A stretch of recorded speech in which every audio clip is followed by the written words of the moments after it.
seats back there. There are some empty seats in the back row if anybody wants to squeeze in and sit down. Thank you so much for coming. I know the weather isn't in our favor, but the conversation is really important and timely, and I'm glad that you've all made the time to be here for it. But has anyone here not been to this space before, to Word Up Community Bookshop? Welcome. I'm not from New York. Okay. Well, welcome to Word Up. Before we start the event, I'm going to just share a little bit about the space.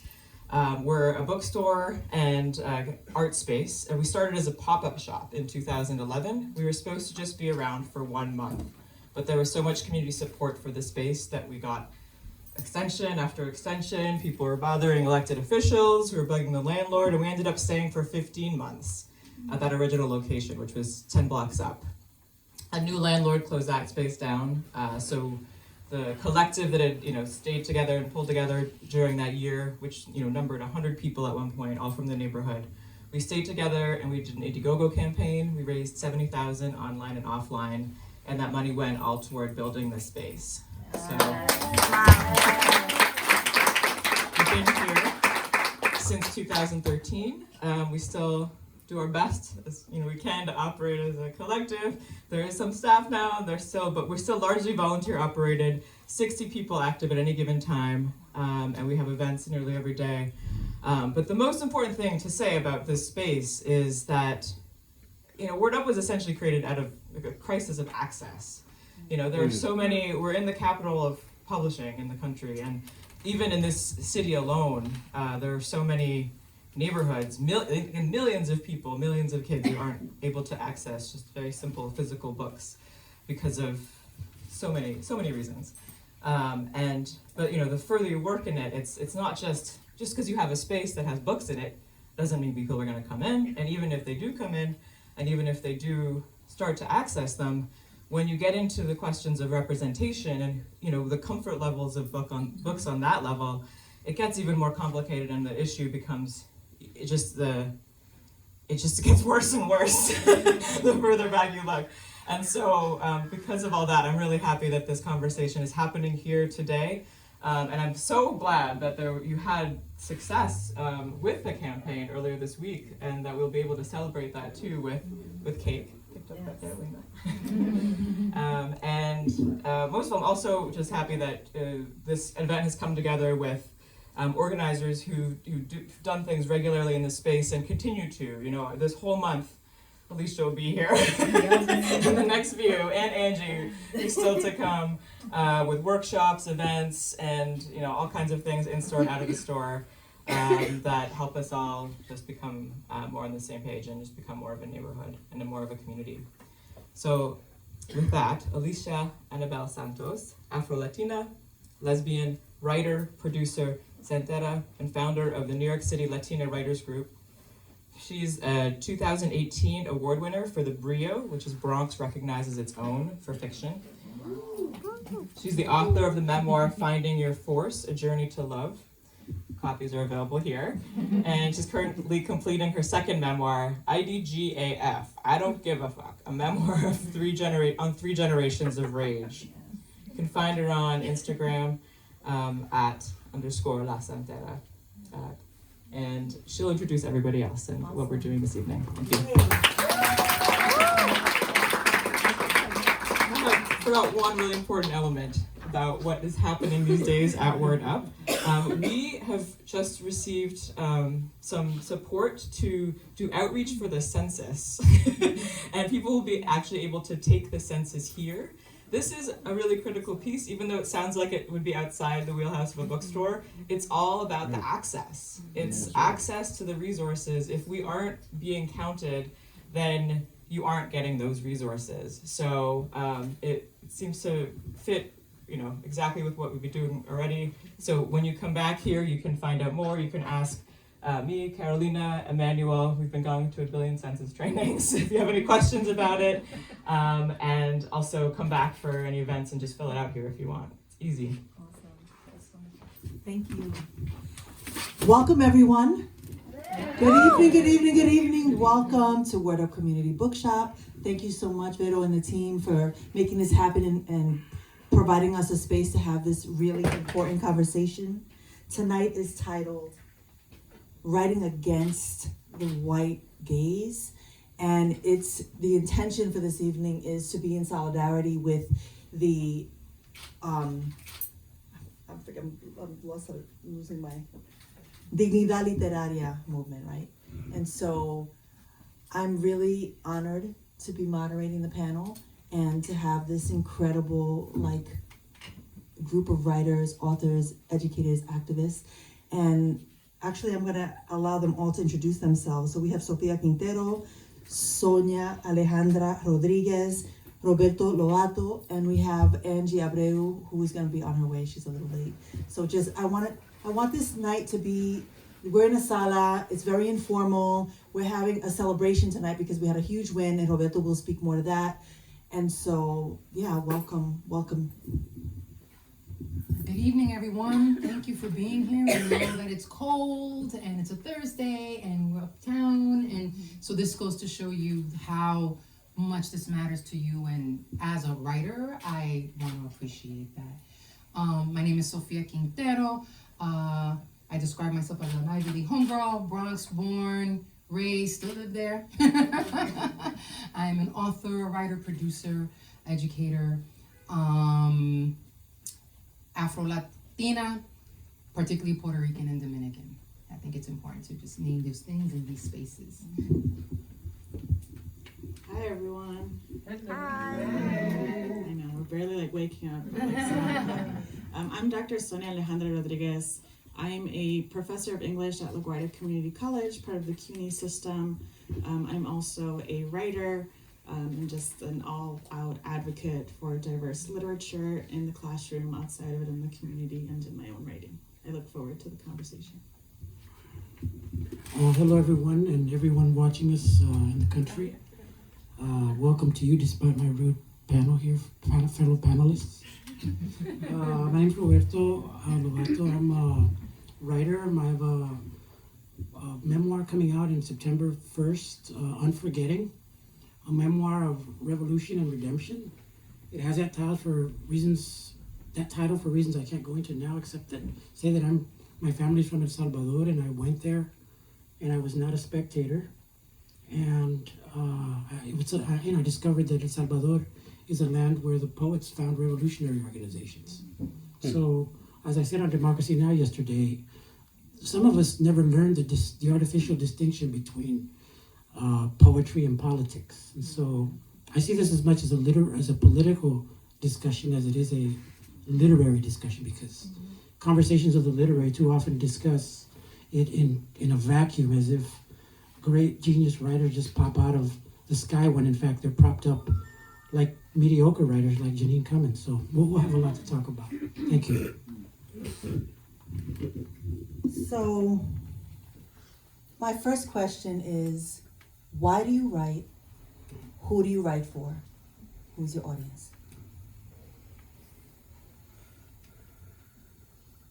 Everyone.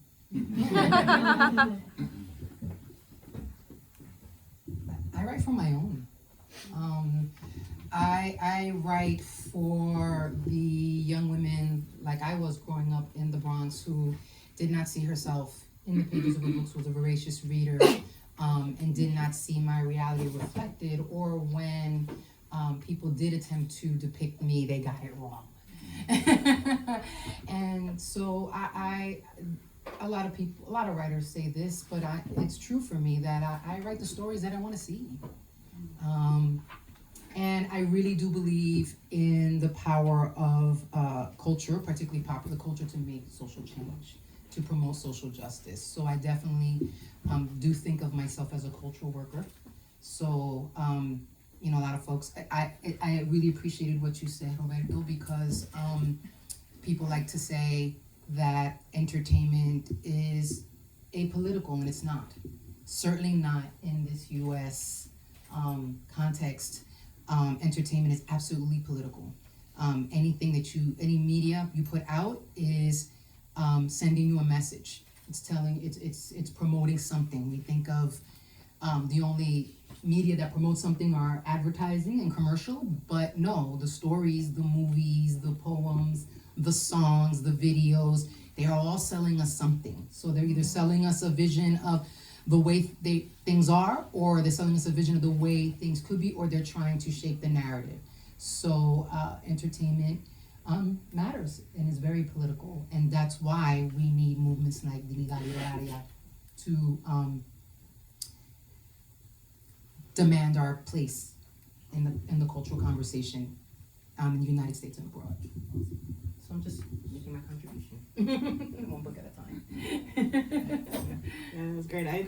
I'll echo Sofia right and say that as a writer, as a fiction writer, I'm only able to write for myself, right? I'm telling stories. I'm trying to tell stories that will hopefully speak to a lot of people, right? But as a Mexicana, as someone that was formerly undocumented, as someone that's bi, like I couldn't tell like that particular story.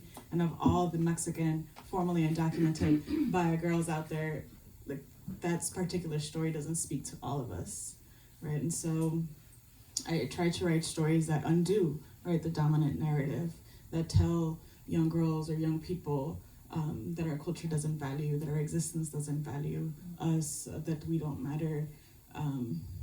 But just again, to echo Sofia, right, it's just like one little slice of what can happen and what needs to happen.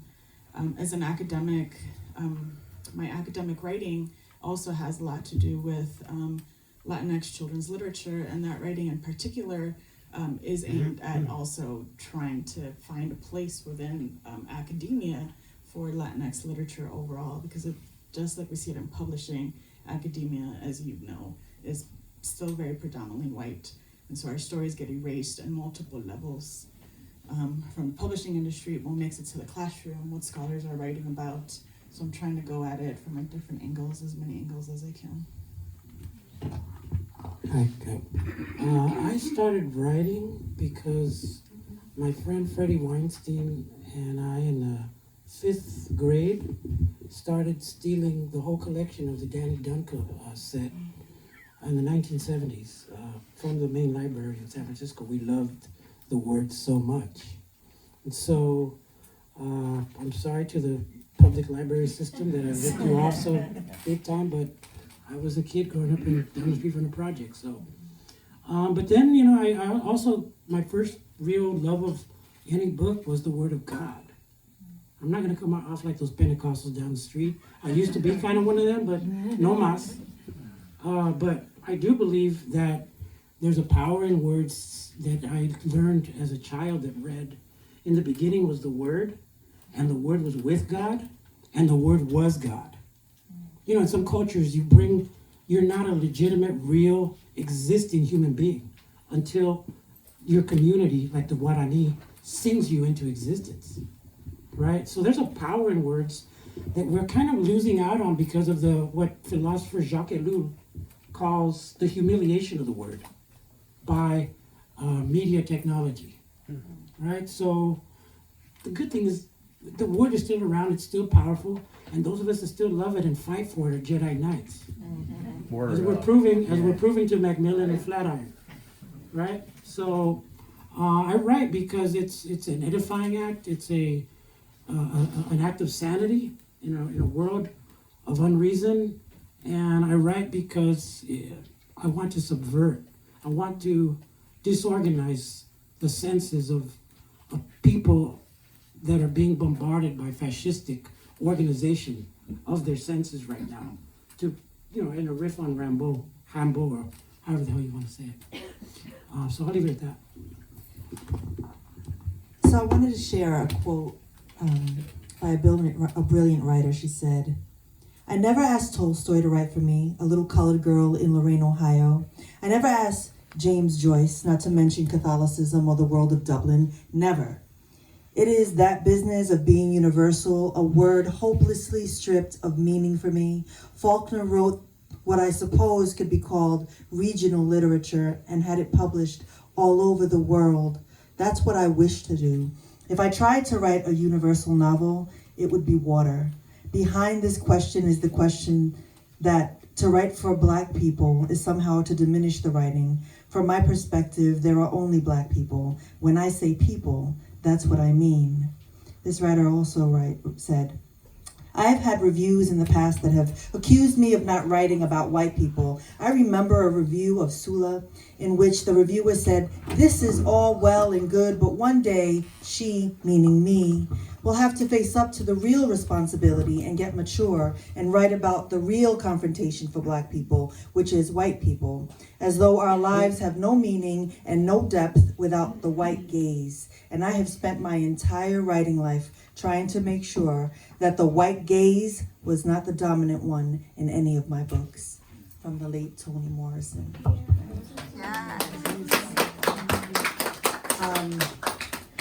Writing against the white gaze.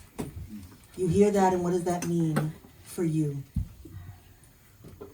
Welcome, Angy Abreu, founder of the Dominican Writers Association. Before we answer questions, you want to introduce yourself or take a breath? What do you want to do? Oh my God, I have so much going on today, but I made it. Yes. Hi, my name is Angy Abreu, and I am the founder of the Dominican Writers Association. And our platform is dedicated to amplifying the voices of mostly Dominican writers, but more so writers of colors, right? We help them get published. We connect them to editors, to people in the publishing industry, and we have now an annual writers conference where we have one entire day where our writers take writing workshops and panel discussions with industry folks. So it's gonna be very interesting this year. But so far, none of the literary agents that we've booked have canceled on us. And one of them is from Flatiron.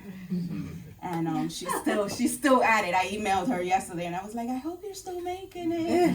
I feel it's even more important for you to show face. So she was like, definitely, I agree with you. She's a white literary agent. And she said, I'm totally with you and I'll be there. Awesome. So Yeah. I was happy with that. That's awesome. Writing against the white gaze. What does that mean to you? What is that? Anyone? Jeez, I'll answer. Oh, go ahead. I was telling the group, we have a group chat for today's town hall, and I was saying that I grew up reading white authors, but it never crossed my mind to write for them, right? Even in writing workshops, when you have writing professors, you know, my writing professor was a person of color, so she shared Black authors. And even though it's not the same as, you know, sharing Latino stories, it was authors that I could still relate to. So I never had that in me that, oh, maybe my story doesn't matter, or I should tone, you know, or reword how I write so that the white people could understand it. Like that never crossed my mind. And I learned about the white gaze later on through Toni Morrison and whatnot. And then when I was taking those classes, that's when I said, there's gotta be Latino writers. Let me look them up. And those were the ones that inspired me. And because I saw those stories being written, I said I could write my own. So it's something that I've always pushed out there and encourage people to do, to just write your story. There's always an audience for your story, and one day white people will catch on to that. Because we're that tired of hearing them saying that your book isn't marketable because, you know, I don't get it, or there isn't an audience for it, which is one of the things that they said to Angy Cruz before she published Dominicana, right? And she had to shop that book for 2 to 3 years for someone to finally say, we could do something with it. Roberto, what does that mean to you? I wasn't gonna say anything. I actually don't. I mean, I've caught myself writing for the white gaze. I think any of us that writes has to recognize we live in an unconditionally saturated, a system that gets saturated with white supremacy from, you know, from the heavens to your bone marrow. And if we don't realize that, then we're kidding ourselves, and our subconsciouses are chock full of that crap. So that said, though, I feel like we're at a stage now where there's an opening, not just because of this week or anything, but because things are happening in the world. Like Donald Trump reflects that world, and we can write. I'd rather write about my gaze, my inner gaze, the gaze of my loved ones. And there's an opportunity to do that. Writing against is important, but writing for, I think, is more important. I think it's at that moment right now. Speaking as a person with poetic inclinations and as a person with political desire, I think we have to do as Carl Jung and Anais Nin encouraged us to do, which was to proceed from the dream outward. And I, as a writer, now going through this big publishing system, can tell you that all these different, it's like a obstacle course to get your book published. For getting the deal, to getting an agent, to getting a good editor, and I have all the above. But what it takes to get there is an obstacle course that will often lead you to just say, to go to your default of white supremacy, which is, lo mío vale verga. Lo mío no sirve. It's no good. I'm not any good. The system's not accepting me. That's your default system that's set up for you. As a writer, even as an editor. So to overcome that, you need to have the adamantine power of your vision and your dream. It applies to poetry, it applies to politics, especially politics that's going to change the way the game's played. So I'll leave it at that.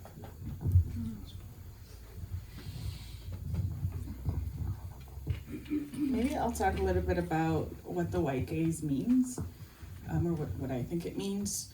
The white gaze is a symptom of white supremacy, right? And the white gaze isn't just upheld or sustained or continued by white people, right? Just like white supremacy, multiple parties are responsible for upholding and maintaining a system, a structural system that impacts particularly people of color, Black people, right?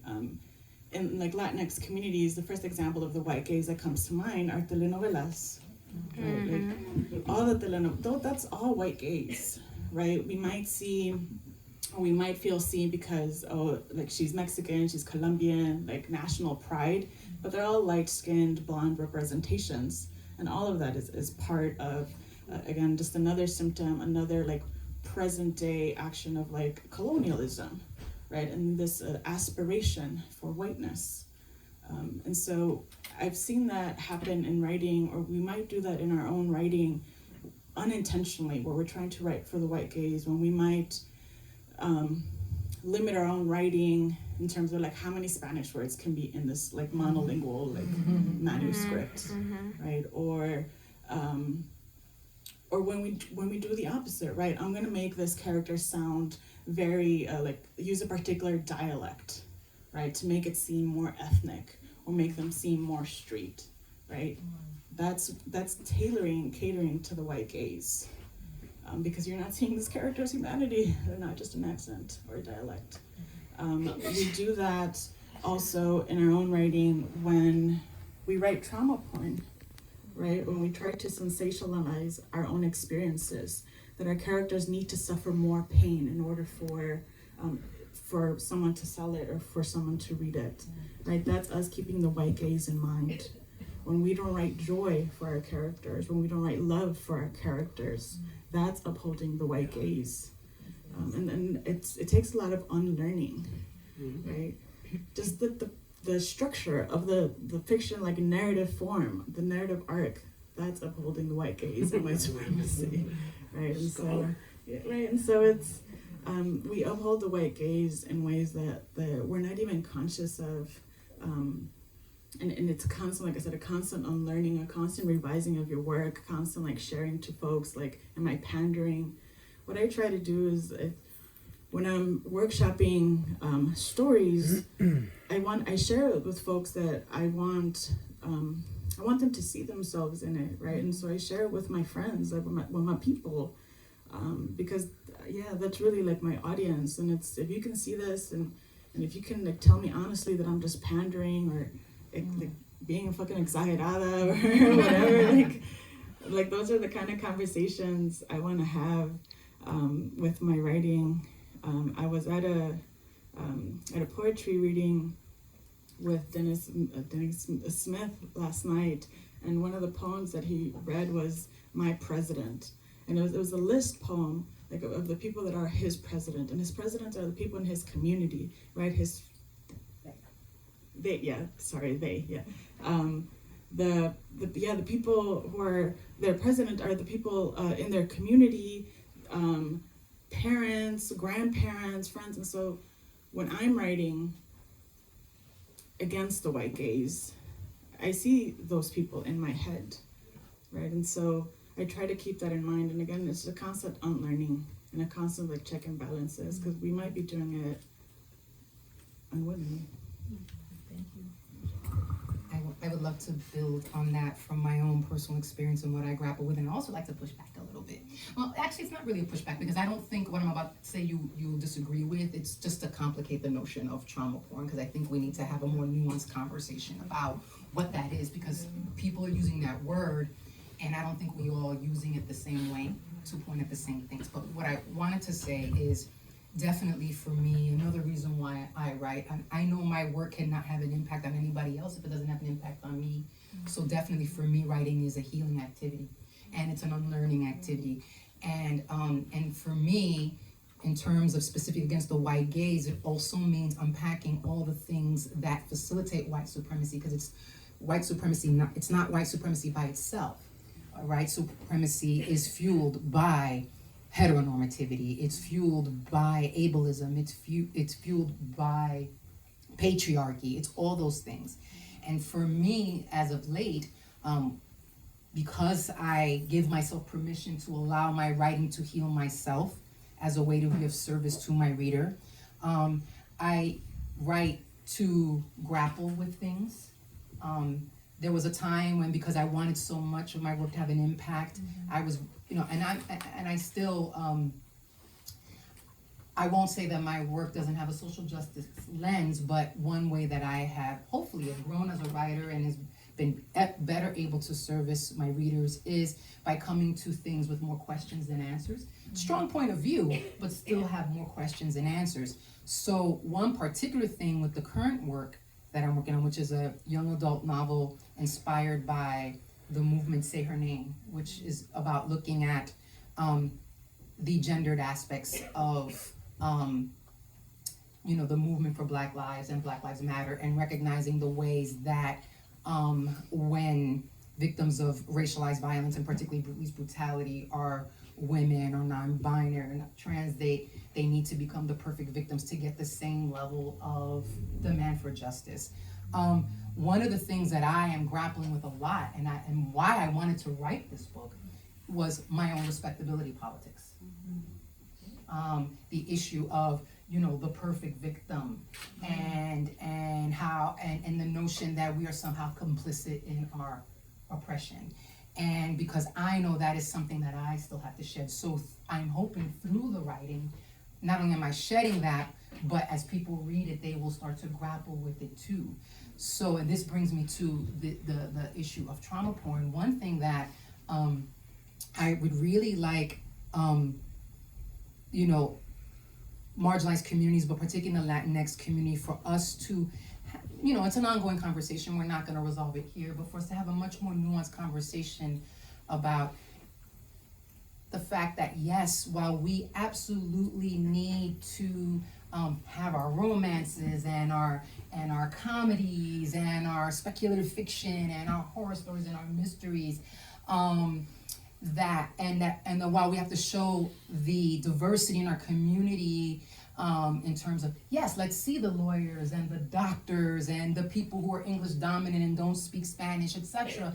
While those people absolutely deserve to be seen, we have to be careful that in pushing for those broader images, we're not doing it in a way that frames it as if the immigrant, the single mother, the drug dealer, the person who's incarcerated is the problem. And those people in our community exist, and I feel that our jobs as artists is to complicate them and to put their choices in social, political, economic context, right? If we're gonna write against the white gaze, if we're gonna write against patriarchy, if we're gonna write against heteronormativity, then you complicate. It's not that you erase those people.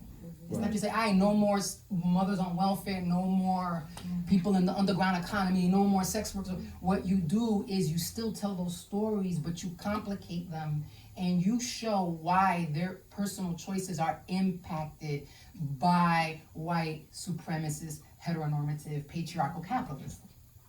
So that's why, and sometimes when people, and I know that this wasn't you, but thank you for opening it, like, when people use that term trauma porn, a lot of it is about wanting to silence those stories. And I'm not saying those should not be the only stories. I understand the fear of people feeling that telling those stories are stereotyping, but when you're saying that we should not tell those stories at the expense of the middle class educated professional, then what you're doing is you're saying that those people are the problem when they're not, and you're trying to erase them. We need all those stories.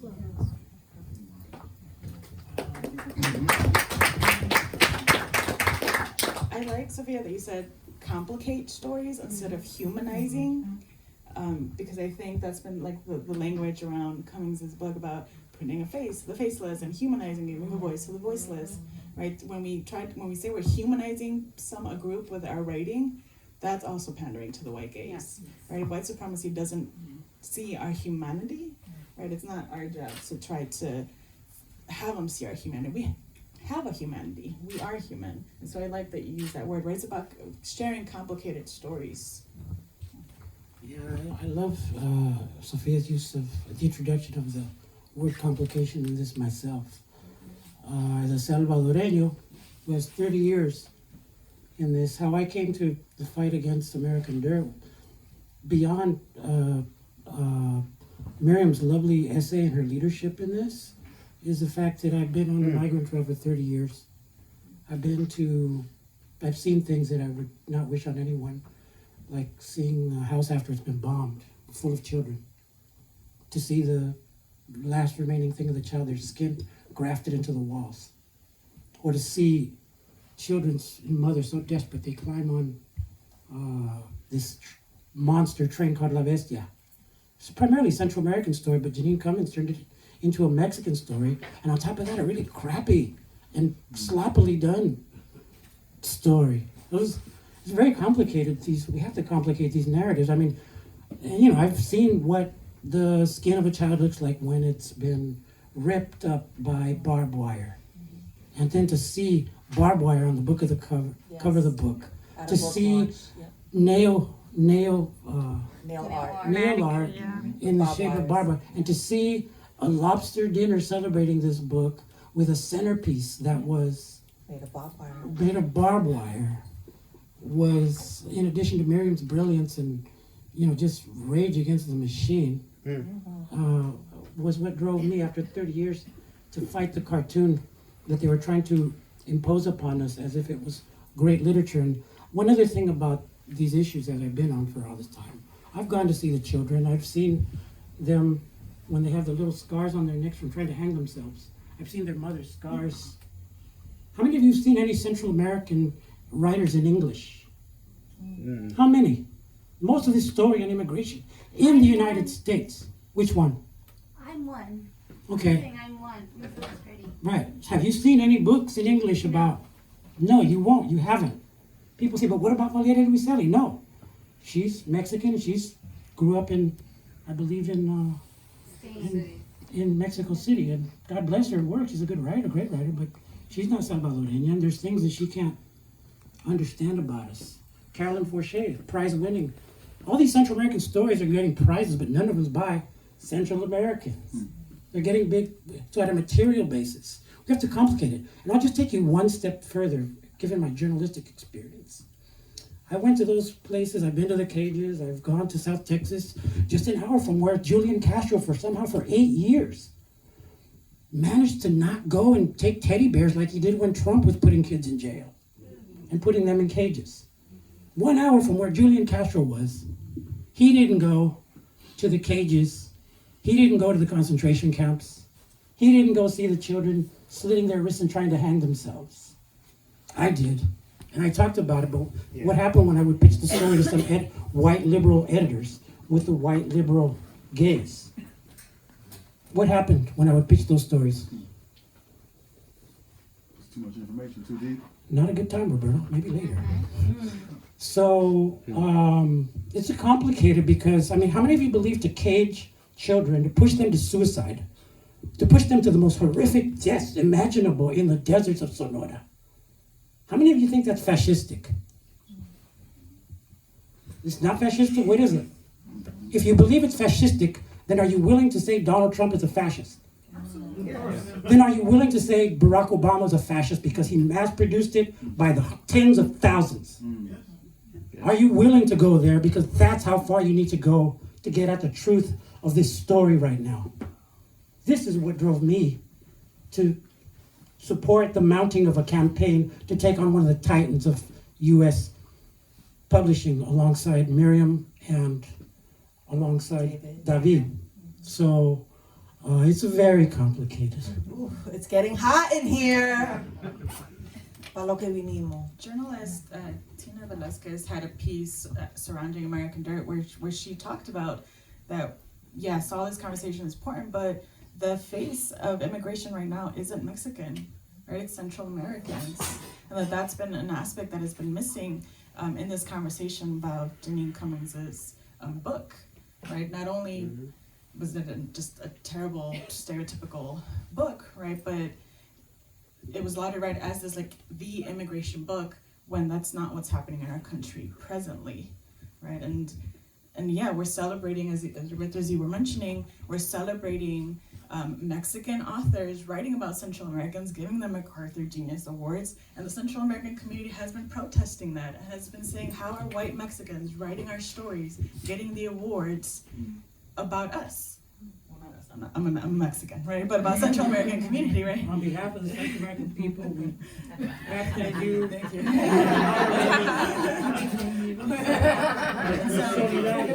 Right, but the Latinx community, the Latinx published community was not listening. We're not listening. We keep putting these authors on these must-read books. If you're looking at the reading lists that are coming out, like don't read American Dirt, read these immigration books. That book is on there. This book about conversations, this book that was then turned into fiction about these conversations. Right? And so like, we also need to hold ourselves accountable, our communities accountable for upholding the white gaze and supporting white supremacy and rewarding, right, our aim at whiteness. And I think we have to make it safer amongst ourselves to own the ignorance that we have about each other. I'm gonna be honest, I can't say that I could have picked up a book like American Dirt and knew what the stereotypes and the cliches were and the mistakes were, oh, that was the wrong word, or that's not the practice that belongs to that culture as a Puerto Rican Dominican born and raised with you know my US privilege. I can't honestly say that. I would need someone who knows better. And I think we need to make it safe for us to and take on being willing to learn about each other, you know, and challenging ourselves to, okay, of course I want to champion authors from my same ethnic background, but I also have to read other backgrounds in the Latinx community, and that goes not only about Latinx identity, but read queer Latinx authors, read disabled Latinx authors, and read immigrant and undocumented Latinx authors, and challenge ourselves that way to learn more about each other, and to so that what we're doing gets just past ethnic cheerleading. Because we should want to do more than just be seen. We should also want to give birth to the excellence that exists in our community. So it isn't that, well, I'm just gonna tell my story and that's good, but it is good. It's a start. but let's also be striving for and supporting each other in creating that powerful moving craft. And again, because that's also against the white gaze. Yes. Because they've already questioned our ability to do that. This is why they want to get white authors to tell our story. This is why they don't see us as human until a white person stands up and says, hey, they're human. Can I write about them? Right? So I just like to put that kind of out there too, and to support each other in learning about each other and making it safe to ask difficult questions and to learn, you know, and to teach each other.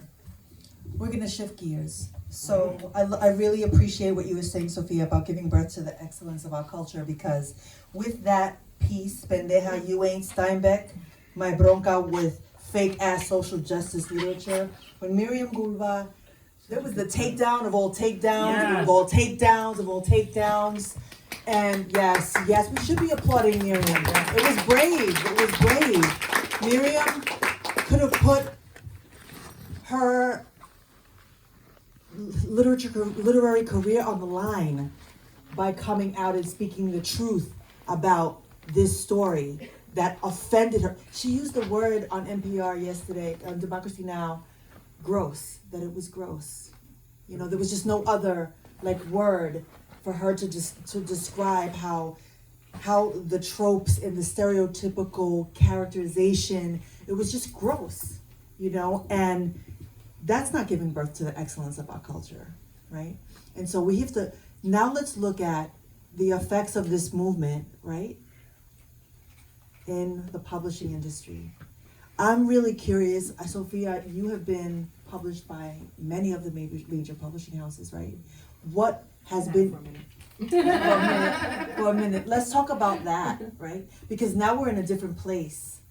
Let's give some context to why this takedown is so important, why this Dignidad Literaria movement is so significant right now.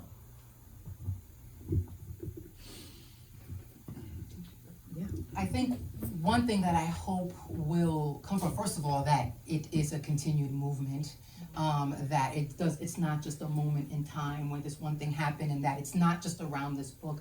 One of the things that Dignidad Literaria has done that I really, really appreciated is really focusing on the structural issues and making it, and this book is an example. It is not the only thing. It's only about, oh, take this book off the shelves and we're good. But really demanding structural change, and that's really, really important. There was something else I'm going to say, but I'm going to let you but I did want to acknowledge that it is a movement, and that it continues, and that it grows. And this is what I wanted to say, that we're careful that what doesn't happen is then again you still have just a handful of people who become the literary luminaries, and that other people don't get the opportunity to publish. What has to change is not only diversifying the staff of a publishing house. What also has to change is how talent is found and how talent is cultivated. So if the only way a major publishing house is going to find talent is if you need to be agented, there's a lot of undiscovered gems out there who will never have their stories unpublished. So if you're only looking at the MFA programs to find the excellence in our community, that's just going to perpetuate the problems, and you're going to get a couple of folks who can get through, and then you're going to have this continued elitism. And that has to change. If you are paying, an assistant a wage that is not livable, that is also why publishing is so white.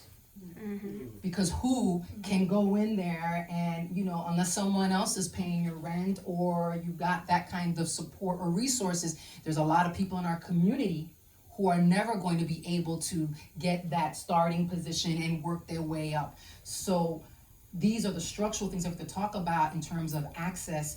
And otherwise, what will happen is we will make some changes, but we will still have, so we will have an uptick in the number of Latinx authors and maybe they'll be more diverse, but we really won't have the groundswell that we need and deserve, especially in this political moment, in this political climate. So I think, thank you. Yeah, that's wonderful. And yeah, we definitely need more mobility, and hopefully, right, this movement will sustain and take many of us with it. What I wanted to add to what you had said about the critic, right, the first critic of, right, Pendeja, like, you're not Steinbeck, right? Steinbeck has its own fucking issues in the first place. But also, like, she's not only, like, putting her literary career on the line, but her, like, physical life. Yes. Right? And so when Flatiron put out this, like, press of, like, oh, we're canceling because death threats, right? And then it came out that, like, nobody was threatening her fucking life. But, yeah, like, these critics that have been going up against this system getting, like, real death threats, but not their lives not being taken seriously, is an issue, right? That even when we do speak up, we're putting our lives on the line, and nobody sees us even then. And so it's very painful and brave, right, to be able to be carrying that movement. So again, thank you to you and to David and to, like, all the others that are pushing it forward. I saw on Twitter that, like, Dignidad Literaria, someone had said, right, that it's what is happening in the YA world and children's lit world going into, like, the adult fiction world, right? Because it's on the heels of, like, we need diverse books, right? Own voices, right? With, like, YA and, like, children's lit scholars and writers and illustrators constantly having to fight against the erasure or the misrepresentation, right, of people of color and children in YA books, right? And so, and the people that are doing that work, I mean, on a daily basis, right, being threatened on social media, and so it's not just a single moment, right, but again, also just acknowledging, like, our history, that we have been doing this. And so hopefully, right, that this moment with this big book, the publishing industry, right, will see that there are audiences, there are people that are interested, and it's structural, right, that it's structural, and it's not just going to be like, let's create, we need 10 books, and then once we've met our 10 authors, we're done with our diversity. We'll see you next year with the next shitty book. Which, I mean, the publishing industry didn't take a break. We had J.T. Cummings, and then it was like, let's just blackface all the classics. Yeah. Like, they could, And we slammed them the next day. right, and so, like, they're just... and as the kids say, they thought they did something. Hey, does anybody want me to share a little bit of our meeting with you? Yes, that's what we want to hear. Yes. Yeah. I'm going to say an anecdote, all right? All right, so this is all off the record, even though it's being recorded. Don't say shit. If anybody says anything, I'm going to go and take you down next, man. All right, so, no, but it was a cordial meeting. It was respectful. It was serious. And you had this delegation led by this 5-foot Chicana school teacher who took a break from teaching her classes and meeting with these top people at U.S. Publishing. It's like kind of cool that way. And it was that in and of itself was unprecedented. Just to give that kind of respect. But we didn't just go there to get respect. We went there to get the goods.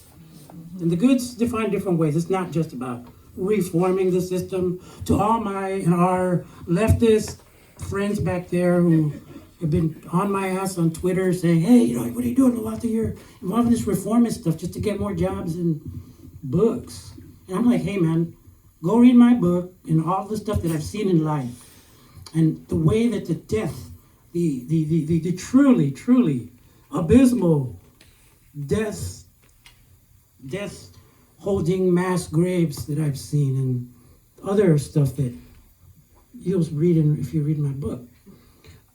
There's a component that I learned from El Salvador early on, which was that in order to have somebody dead and mangled and dismembered in a mass grave, what do you have to do to them first? What do you have to do to them? No, before you kill them. Discredit? What else? Dehumanize. Who said that?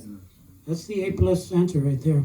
That was an A. Carolina got an A. That was an A+. You have to dehumanize them. You have to remove. There's something about human beings that we can't kill somebody if we believe they're human, which is why that thing you see in those cheesy movies where, hey, please, I have a wife, I have a kid, is actually true. I haven't done that, but I've been in situations where I've explained to people that I was a human being before they pulled a trigger to kill me. So this is real. So the story you tell about a human being matters at has material effects. And so to my lefty friends, get with the program, get with the literary storytelling, dehumanizing versus humanizing aspect of whatever revolutionary struggle you are a part of. Mm-hmm. So with that, so we're in the meeting. We're in the meeting and they're visibly, we got their attention. You know, we have 11 cities this week mobilizing. And so going into that meeting, part of the strategy, to be really frank, was to have these 11 meetings and be like, kind of that spear you have on the table. Hey, don't look at the spear, just know that it's there. We're having it this week, and the spear can either be a celebratory spear or it could be something else, bro. It's your choice. It's how you do it. It's negotiation, it's strategy, it's, so things were going well, and then we went into the meeting saying, look, we do not want to talk about what? The book. Thank you for not saying the name. Somebody said Janine Cummins. You traumatized me with that.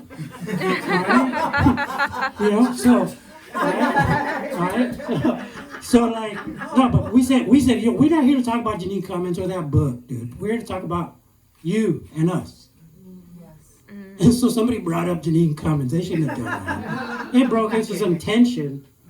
But out of that tension came out a truth that Janine Cummins did not get death threats. Miriam Gerba got death threats the whole time. I was getting text messages with these from her, and we were talking it through and, trying to figure out how we document and deal with this. And so, and I'm here sitting, I've been pursued by death squads, I kid you not, on both sides of the border.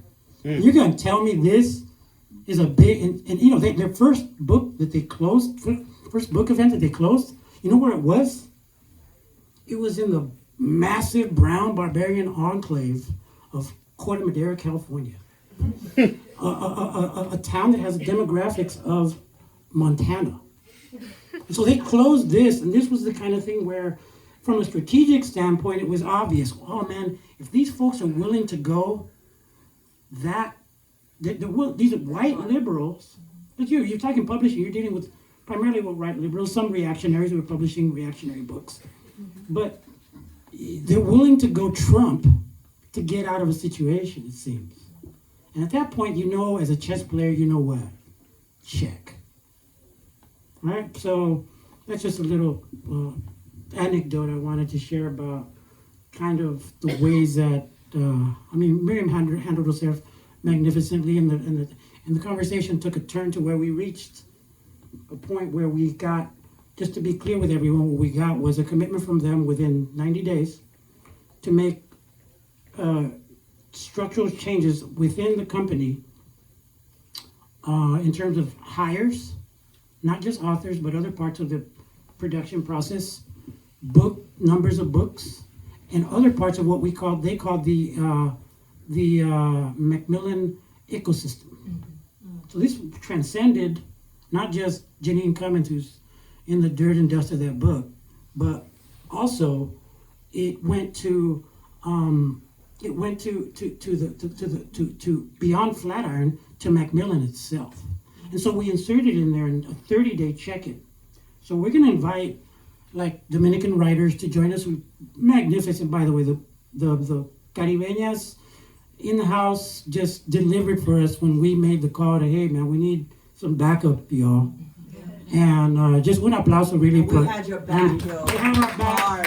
Had our back hard. So we will be having, I don't know if it's Angy, Angy's really shy, she's got to overcome this. But I want to have Angy at the table with us. They've asked us to bring in other groups.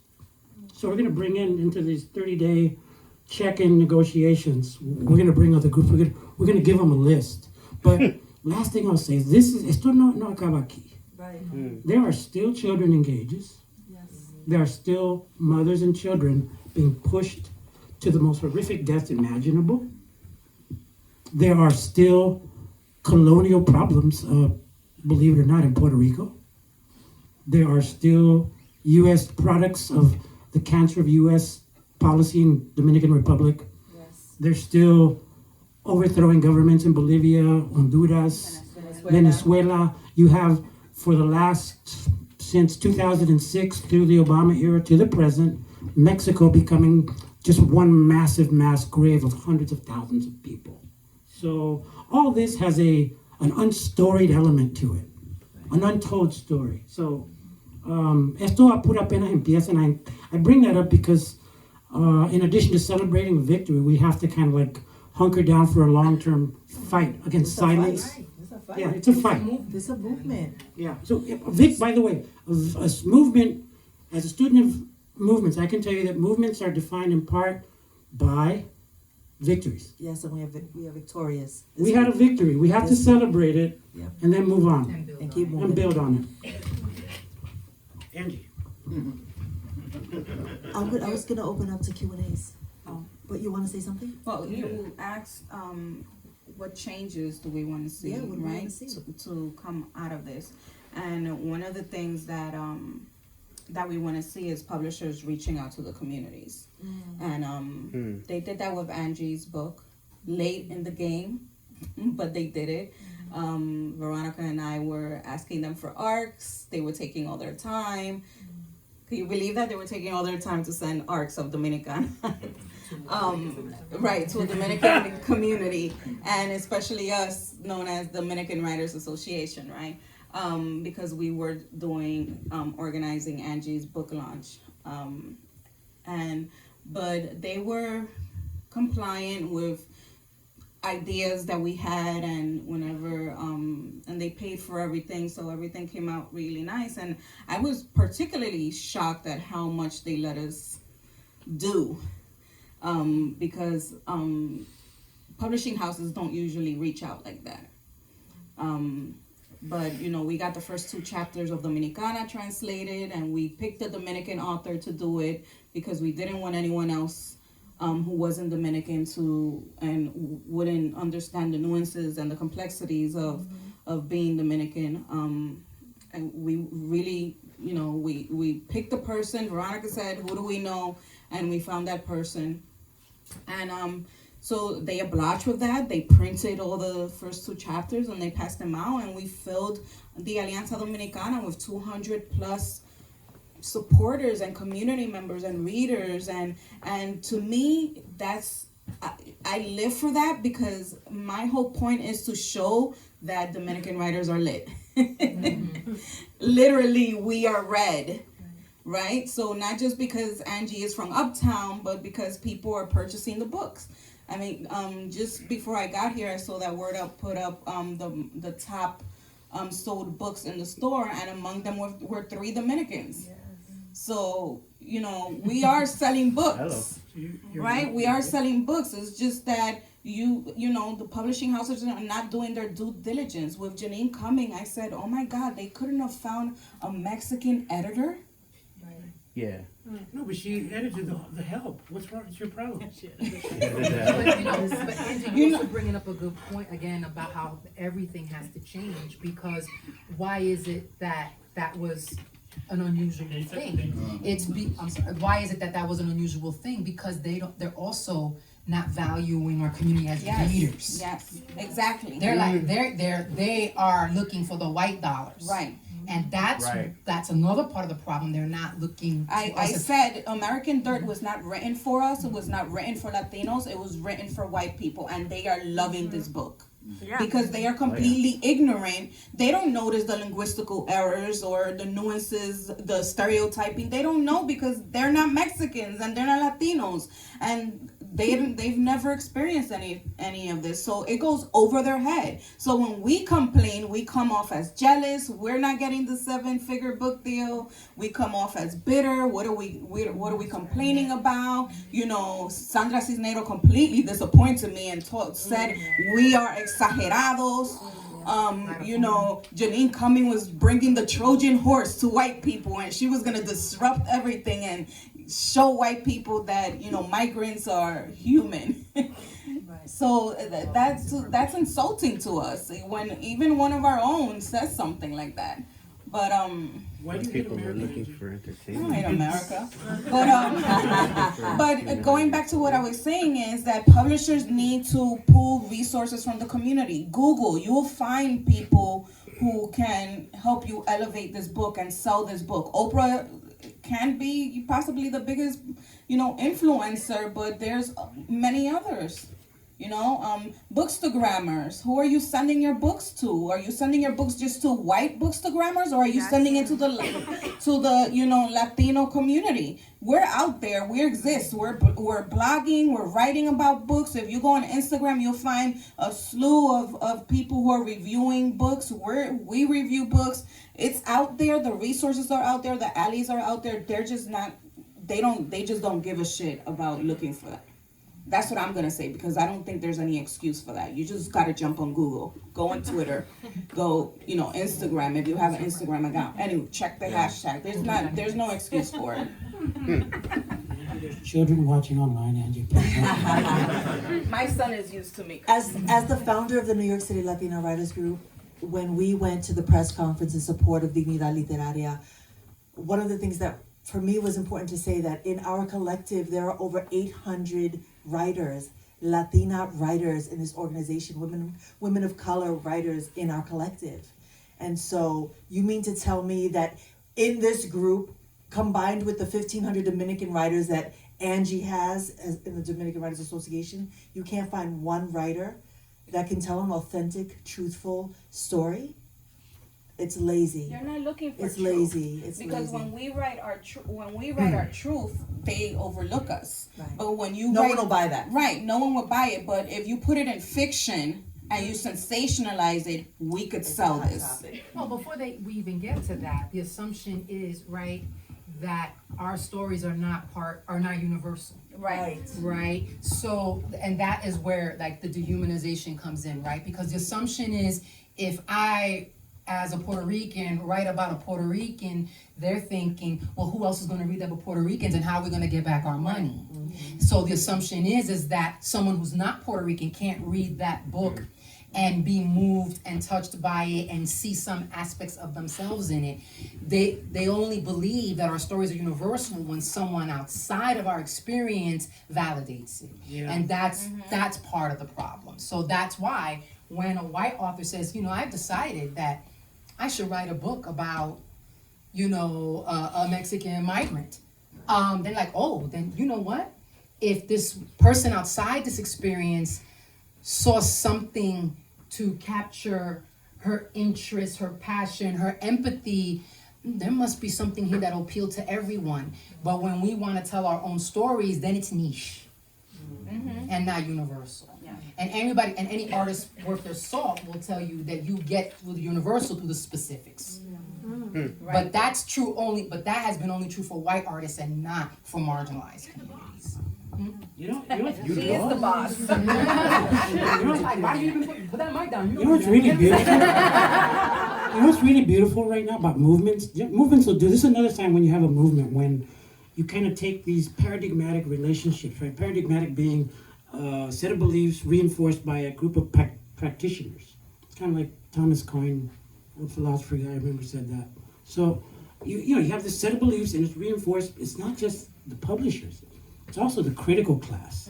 So has anybody gone and looked at the reviews of American Dirt on these aggregator? What is it called? You're the person with the that beautiful initiative, right, for writers of color? Oh, minorities and publishers. That's it. So what's the name of that?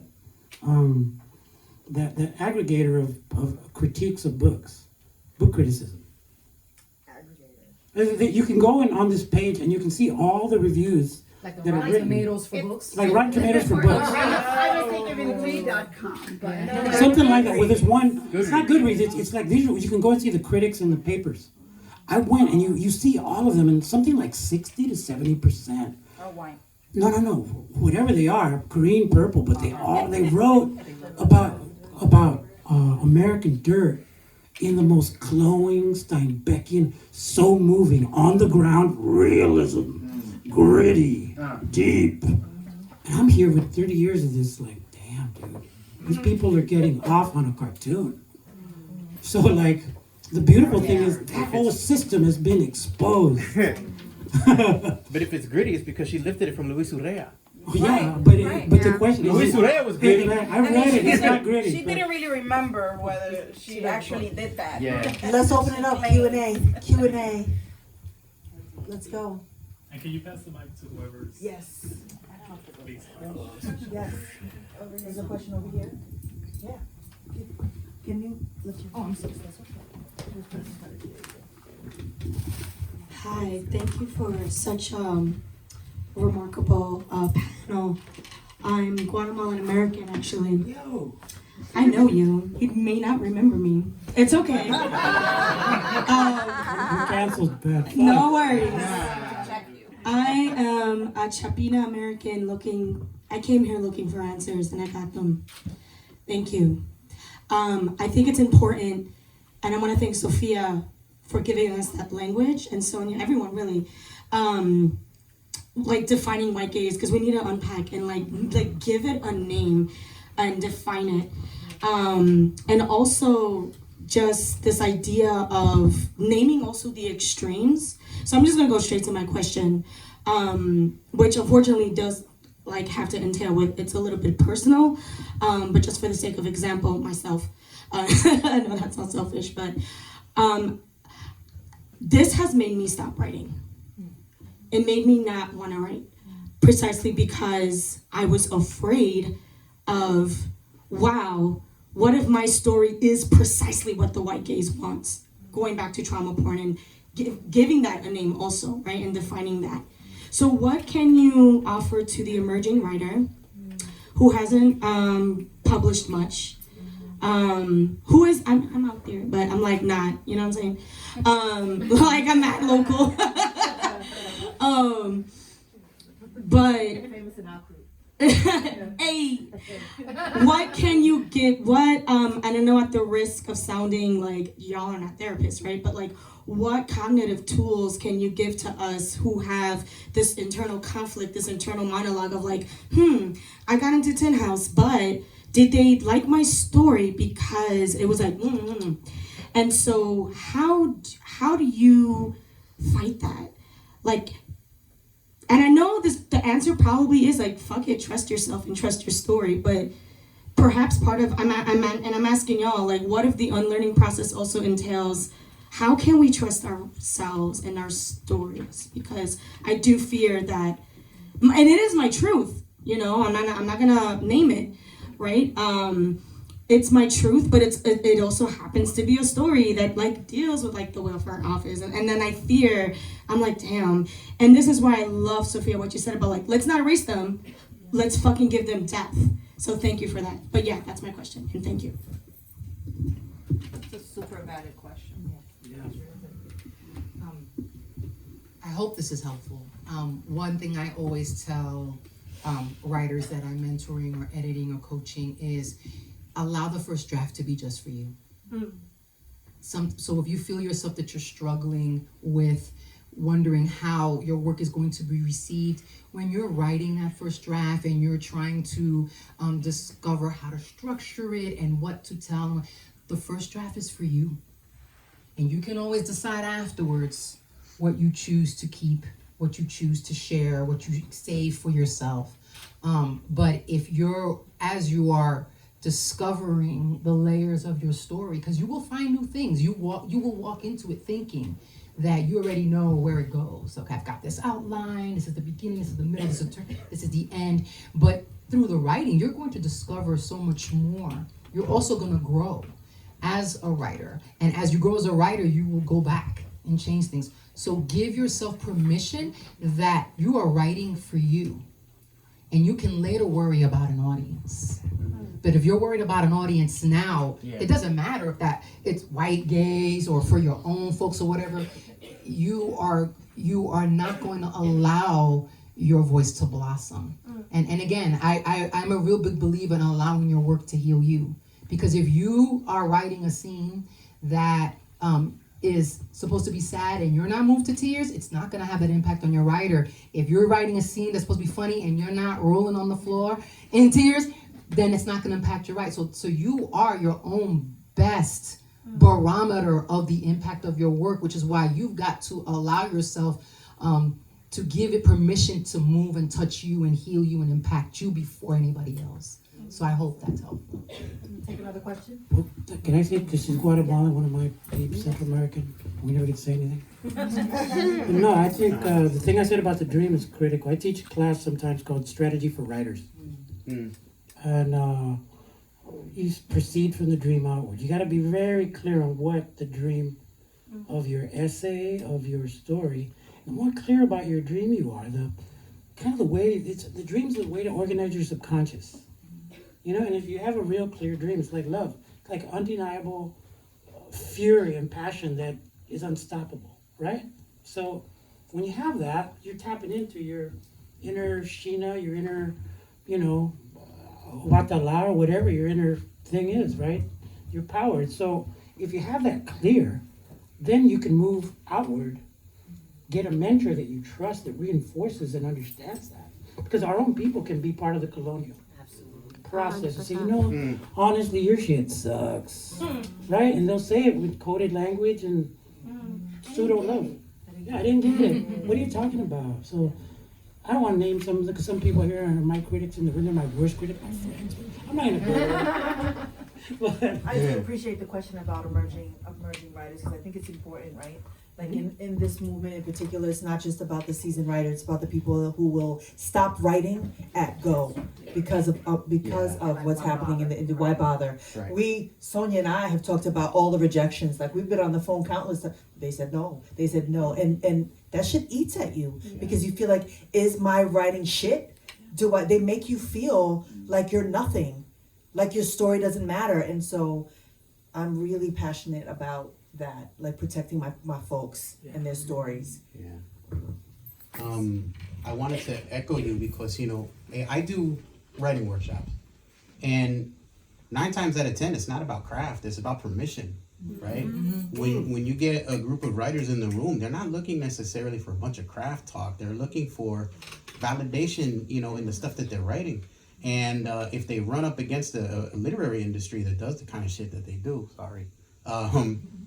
this is exactly what happens. So as teachers, that's what we have to do. I wanted to ask a question about capitalism. Because the thing, my bad. But the thing, first of all, I'm glad you mentioned Toni Morrison, because running out of the house, I grabbed this book called Giant Talk, which has Toni Morrison in it, John Oliver Killens, Robert Hayden, Cesar Vallejo, Chinua Achebe, Sonia Sanchez, Lucille Clifton. It's a who's who. It's a who's who.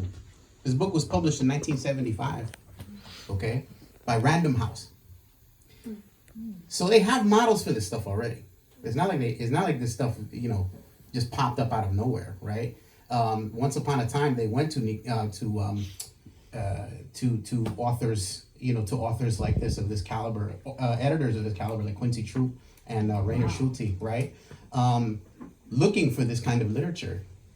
You know, they went to Nicolas Amor and said, can you write us this book called Nilda, which is like something that I think a lot of us kind of grew up on, right?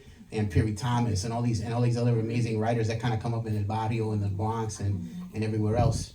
So, you know, my question is about that, because you mentioned the word entertainment.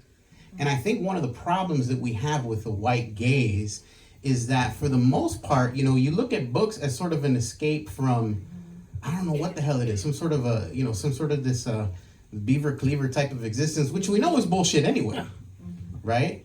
But two, when you're talking about the Latinx tradition in literature, like, there is no separation between the politics and the literature. This is what we do.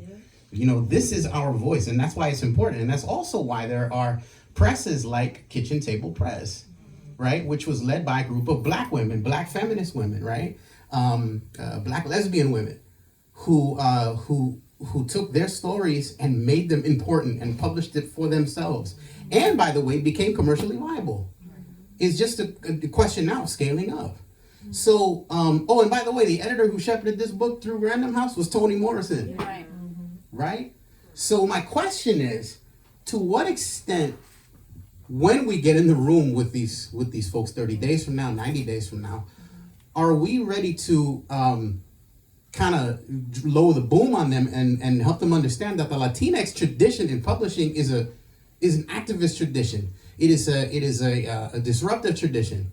It's a global tradition that's already been here, and it's their turn now to kind of help us scale it up, right? How much are they going to really take back the public service aspect of what they do, and maybe lose at least a little bit of the focus toward making millions and millions of dollars for Oprah Winfrey? We need your help right now, actually. That's a good question. We're getting reports right now that we made overtures to Oprah Winfrey, Oprah. We made overtures to say, look, we want to talk with you because of your role in U.S. literature. You've only had one person of Latino, Caribeño extraction in 20 years.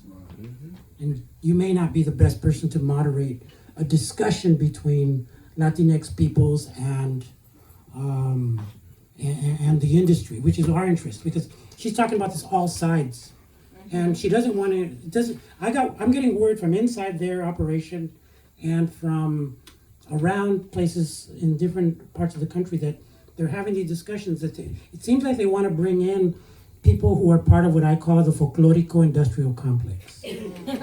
Right? Yeah.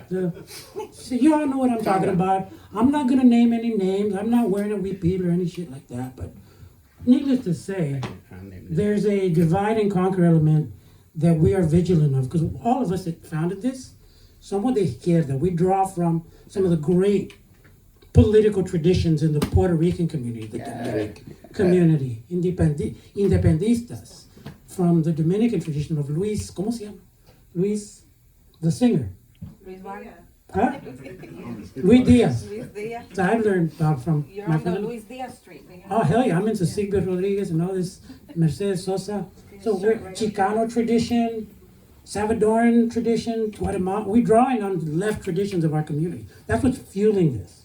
So we're gonna need help right now as we approach Oprah, if we need to, so that this doesn't finish. And so we want to engage Oprah in a serious, we could have her, maybe do the role of her role as a person who is a moderator and a mediator, but we have to do it on our terms. And our terms is that there's not all sides, there's only two sides. There's the titans of publishing industry, like her, and there's a community of 60 million people that has been systematically excluded from the publishing equation of the United States that is now starting to die. So the choice is theirs. So we need your help. Be vigilant. Stay with the hashtag Dignidad Literaria, and help us to because we depend on the barbarian masses that you all are. That are willing to storm Rome, man. We're excluded, we're marginalized, we have nothing to lose. This is why we're being effective. Because they know we're marginalized, and they know we have nothing to lose. We're not coming in and being like, talking civil rights and diversity and all these dead language, right? We talk about class and economics and things like our communist friend here talks about. Let's take these two last I wanted questions. to add something to what Roberto said. Now that in 30 days we're supposed to come up with a list, what I call is a list of demands. I also feel that as writers, when we are about to sign that contract, that we should demand certain things, because it is our book. I mean, some writers have no say on their book cover, or who the artist of their book cover is, or who their editor is going to be, or who's going to be the team that's going to take care of your book and make sure that it gets to where you want it to get. Sometimes we don't have that choice. And as writers, I always tell people, let us know who you want to work with. Because I feel that's important, that you work with people that, if you have supporters in your community or editors in your community that you want to work with, that you should share that information. And if they need to come on as a consultant, then pay them. Next question.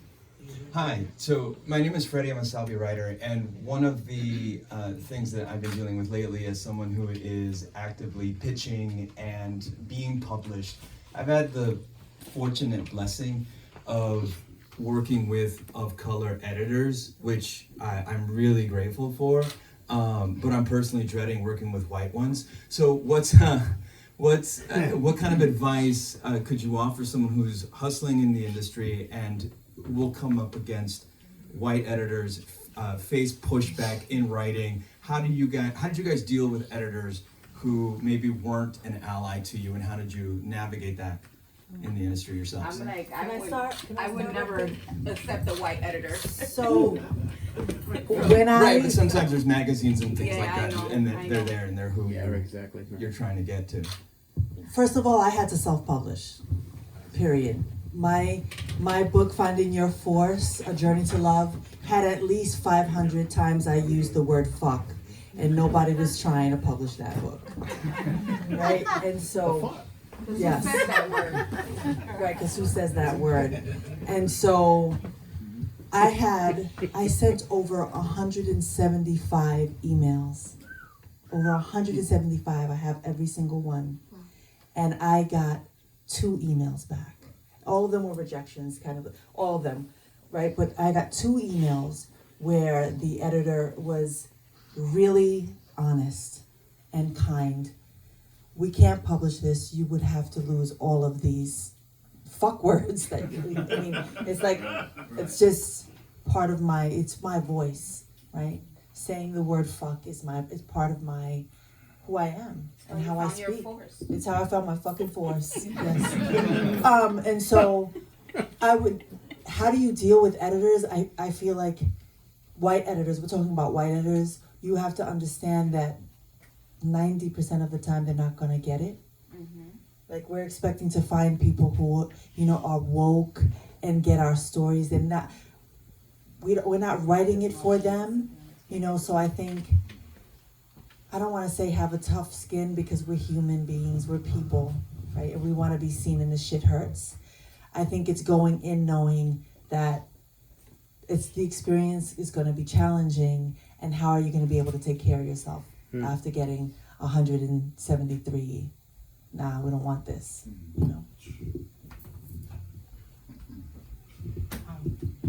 I'm trying to think if all my editors have been white. Because I have been, if it's probably, right? No, because there are some, at least African American, and at one point, Johanna Castillo, when we did Juicy Mangoes, was the editor of that, and she brought Michelle in.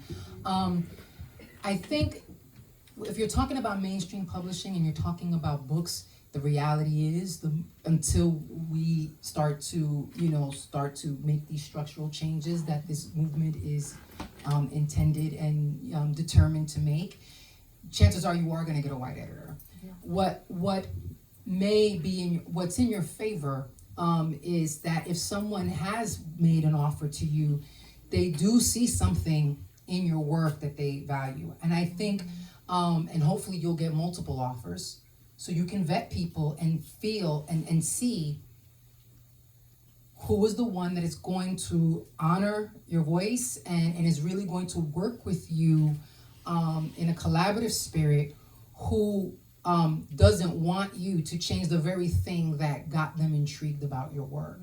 And to think about that more than what advance you're going to get or what the royalty structure is. What's really more important is this person, when they give you feedback on your work, and you ultimately say, no, I want to keep this is because is going to honor that. And who really, their job is the litmus test is their job to, as an editor, facilitate the story that you want to tell. Not to try to make you tell the story that they think you should be telling. Yes. And that is an instinctual decision. So my hope for anyone who wants to go this route, the mainstream publishing route, where until we make these changes, your chances are your editor is going to be white, is that you will have options, and that you vet those options, and you remember if they see something in you, you're the one with the power. You're the one that has the content that they want. So don't sell that short and think like, ooh, I've got to play nice Advocate and make all these changes. No, but they because they want they want your material. So always keep that in mind, that you've got that leg up. You've gotten to a place where so many of us are trying to get to that haven't gotten there. So to have that honoring of your own voice, and that like, are you here to help me make a better writer, telling the story that I want to tell, and not change the story. And I've got to be honest, because I think you brought this up, there are very, very few people of color, in the publishing industry and in the editors and whatever, but not everyone, just because they look like us, validates our story. I remember my first novel, the idea of I had a Latina agent, and there are more Latinx agents out there, and I was enamored of the idea of being teamed with a Latinx editor, and that person rejected my story, and the reason that I got was, I never forgot it. You don't forget these things. The reason that I got was, my story was about two young women in hip hop, best friends, a rhyme duo that got split up, that were turned into rivals because they got divided by a shady record label, right? And one of the characters was African American, Afro-Caribbean, and her best friend and rhyme partner was Puerto Rican. And I had this Latina editor tell me that part of the backstory of the Puerto Rican character was that she grew up in the foster care system. And I was told that, she said, well, she didn't feel Latina. I had a Latina editor tell me that my Latina character didn't feel Latina to her because she didn't have 3 generations up in her house. I mean, of course I'm paraphrasing, she didn't say that. But basically it was like, she didn't feel real to me because where is her family? And I'm like, and I'm someone who grew up in a home, my parents were foster parents. And so from the time that I was 11 years old to the time I went to college, through college, I always had foster sisters. And I had foster sisters, and the majority of them were Latinas. Yeah. So again, and this is why I push about that thing about stereotypes and because that was erasing all those, but I was also erasing that reality. I don't know what the exact statistic is, but I think right now in New York City, I think maybe 1 out of 4 children is Latinx in the foster care system. I know it's a high number. Yeah. So they don't get to be seen. Right. They don't get to read a book and see themselves in a book. To bring back like why we write, right? And stories can be an escape. Stories can be a vision of what can be. And stories can also be an affirmation of what it is and a mirror to that. Your reality is real. Yeah. When we erase them, we don't let that, then basically we're involved in cultural gaslighting. Mm-hmm. So, just if by that point you got someone making an offer on your work, then they saying that you have a certain power because they want your work. So once you get into that relationship with that editor, then it's about, hey, you're here to cultivate me, to help me make the best story. You already knew what my goal was when you signed on to this. And I chose you because I believed you, and it's a conversation. I've been fortunate that I've had editors that got that. Rich reminded me about this experience on Twitter about the biggest challenges that I had have been with the occasional copy editor when my characters are speaking Spanglish or they're speaking African American vernacular English or slang or whatever, wanting to turn my Spanish into Spanish. Español. And wanting to put all those D's back in my past participles. I'm like, we don't say hablado, we say hablado. And trying to do that. We say pegao, it's not pegado. It's pegao. This is my issue with translation, is that they don't understand that Spanish is not a universal language. Like in Sorry, I was saying that one of my issues with translations is that publishers don't understand that Spanish is not a universal language. In DR, we speak Spanish differently. In Puerto Rico, we speak it different. And in El Salvador, in Colombia, and Venezuela, we all have different words that we use that it's not, doesn't even have the same meaning. Like we say guagua and that's a bus, but you go to Honduras and you say guagua, that's a little girl. So it's very different, you know. One of the things recently that I was upset as was that they translated Elizabeth Acevedo's book and they sent it to Madrid to translate, and I was like, fuck. I was like, why do you, out of all places, you send it to Madrid? That is not our Spanish. Send it right here. Right. So this is. I was talking to Veronica. I was like, how could we get this book out of and translate it correctly? Because now all the nuances, all the Dominicanism, all the everything has been lost in that book. And I literally, when I went to see it on Amazon, I cried. And my plan was, you know, as usual, every time one of these books come out, we do a book giveaway. But then I was like, I don't want to give away this book because they fucked it up.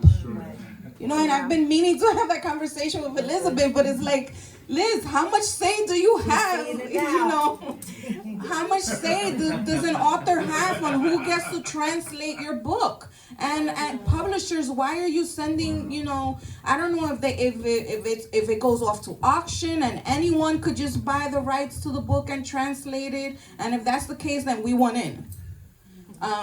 Because we're just dead tired of having our books translated by people who don't, you know, I mean, I'm sure in Spain it's correct. You know, the Spaniards are reading it and they're super happy with the book, right? But we, especially as Dominican, that book resonated so much with me because I was able to relate to that 15-year-old protagonist. But now when I read it, I'm just like, this is, I don't know. I'm like, the first page, there was a word that I had to look up in the dictionary because I was like, I don't know what the hell that means. And it's like, how do I share that with young Dominicanas who I always gift the book to? We have time for one last question. Yeah, sure. So just. Did you bring your own mic?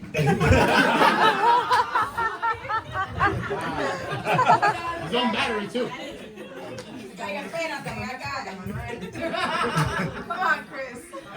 So I just had a really simple question, but I think it's a really important one. I'm a long-time organizer and campaigner, and I think all really great movements have allies. And we have a pretty large literary community in this city. It's probably the largest in the world, with many groups that many of you know, that encompass, you know, other writing workshops and groups and bookstores and you know, just a whole wide range of things. And I'm just curious, how can folks outside of the Latinx community assist this movement? Like, is there anything specific we can do to do so? Just FYI, I also work at Pan America.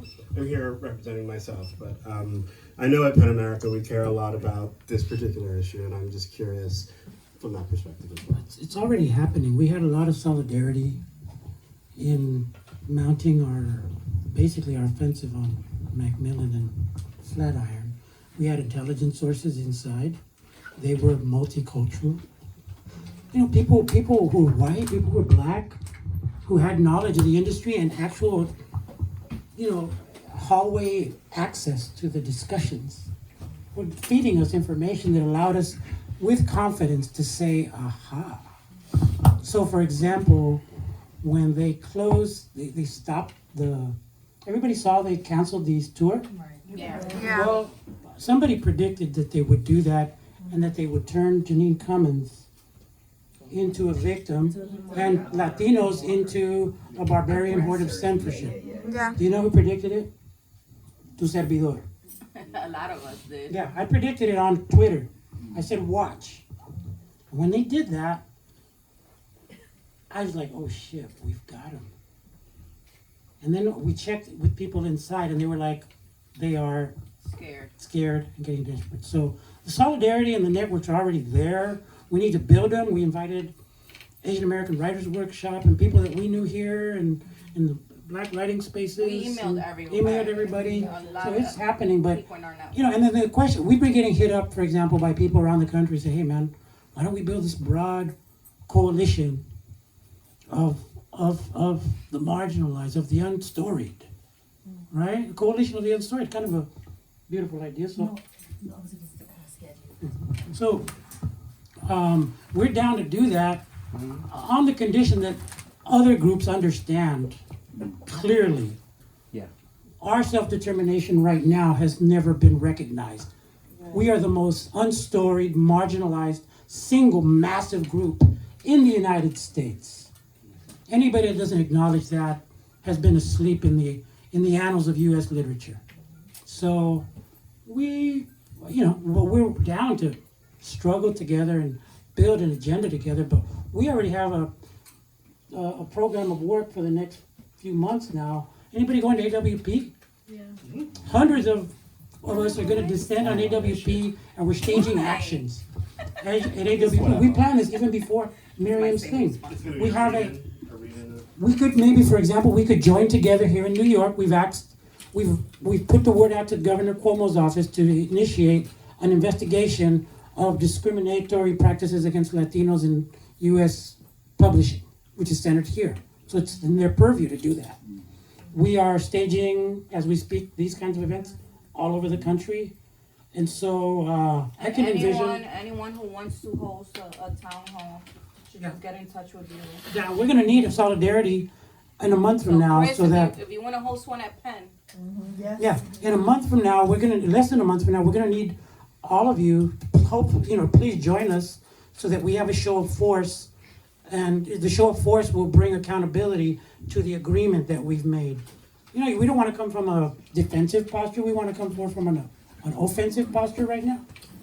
I think, and by the way, is you young buck Central American writers that I planted in the room here? It's two things. Strategically, you want to write what you write first. Just get a basic thing of what you know the story is. Tactically, you then want to go and tell the editor, like I did to my editors, and they were very welcoming and good people that I've worked with and my age, and I said, hey, just be clear, I don't want to be tropicalized. I didn't do that to offend them. They understood exactly what I'm talking about. Those two things organized them around your dream more clearly. So, I think I'll just add to that question. Thank you for that question.